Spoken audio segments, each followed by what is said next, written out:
नमस्कार, मावळ परिसर न्यूजमध्ये आपले स्वागत आहे। सोमवारी दिनांक 12/8/2024 रोजी लोणावळा ग्रामीण पोलीस स्टेशनच्या हद्दीत गाव मौजे वेहेरगाव येथे एका घरामध्ये अवैधरित्या सुरू असलेल्या 3 पत्ती जुगार अड्ड्यावर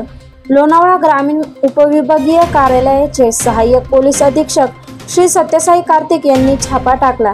सदर गुन्ह्यामध्ये 10 जणांना अटक केली असून त्यांच्यातील एका आरोपीकडून 2.30 ग्रॅम वजनाचे 20,300 रुपये किमतीचे एमडी पावडरसह एकूण आरोपीकडून 74,14,050 रुपये एवढ्या किमतीचा मुद्देमाल जप्त करण्यात आला असून सदर घटनेबाबत पोलीस उपनिरीक्षक शुभम चव्हाण यांनी दिलेल्या फिर्यादीवरून लोणावळा ग्रामीण पोलीस स्टेशन येथे गुन्हा रजिस्टर नंबर 259/2024 महाराष्ट्र जुगार कायदा कलम 5 NDPS 1985 चे कलम 8 क 21 ब अनैव्य गुन्हा नोंद करण्यात आला असून पुढील तपास लोणावळा ग्रामीण पोलीस स्टेशनचे पोलीस उपनिरीक्षक सागर अरगडे करत आहेत।